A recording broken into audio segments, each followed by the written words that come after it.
আসসালামু আলাইকুম। আজকের ভিডিওটা মূলত হলো প্রাকৃতিক পরিবেশে কীভাবে মুরগি পালন করতেছি। আর এই যে দেখেন, ভালোভাবে জীবাণুনাশক দিয়ে নিতেছি পায়ের মধ্যে, কারণ খামারে যাইতেছি। এখন সিজনটা প্রচুর খারাপ, আশেপাশে সবার মুরগি অসুস্থ হইতেছে। এর মধ্যে একটু তো সতর্ক থাকতেই হবে, তা না হলে তো সমস্যা। প্রতিদিন প্রায় 3-4 বার করে এরকমভাবে আমি জীবাণুনাশক স্প্রে করতেছি পুরো খামারে। দেখেন মাশাআল্লাহ। এই বাচ্চাগুলো এখন ছাড়াই থাকে বাইরে, এরা যখন মন চায় যায়, দরজা সবসময় খোলা থাকে।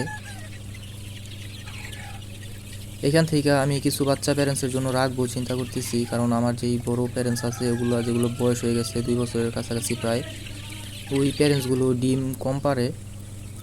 এই কারণে কিছু প্যারেন্টস নতুন করে করবো আর কি চিন্তা করতেছি। আর এই যে দেখেন, এগুলোরে ঘাস দিতেছি আমি প্রতিদিনই, এভাবে এদেরকে ঘাস দিই এনে। দেখেন ঘাস দেওয়ার সাথে সাথে এরা কীভাবে ঘাসগুলো খাওয়ার জন্য আসছে। আর এই যে এখন কিছু চাল দিতেছি, মানে এরা এরকম উন্মুক্তভাবেই থাকে ছাড়া। এগুলোরে আর কিছুদিন পরে বিক্রি করে দেব, আর একটু ওয়েট আসলে এগুলোরে বিক্রি করে দেব। বাইরে ছেড়ে পারলে ওয়েট খুবই কম আসে, মানে দেরিতে আসে।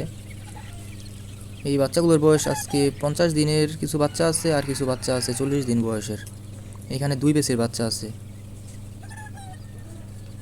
এখনও যারা আমার এই চ্যানেলটা সাবস্ক্রাইব করেন, চ্যানেলটা সাবস্ক্রাইব করে দেন। ভিডিওটা যদি ভালো লাগে তাহলে একটা লাইক দিয়ে দিন।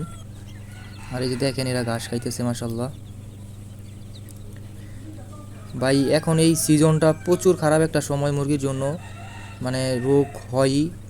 এই মুরগিগুলো কিছুদিন আগে অসুস্থ হয়েছিল, এগুলোরে মেডিসিন খাওয়ানোর পরে ঠিক হয়ে গেছে। আর এরা উপরে মনে হয় কিছু দেখছে। যারা ভাই ভিডিওটা দেখতেছেন তারা সবাই একটু মাশাল্লাহ বইলেন।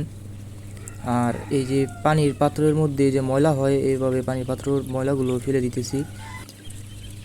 পানির পাত্রটা কাত করে দিলে এই ময়লাগুলো চলে যায়। বারবার তো ওষুধ পানি দেওয়া যাইব না, এই কারণে এরকমভাবেই ময়লা হয়ে গেলে ময়লা পরিষ্কার করে দিই।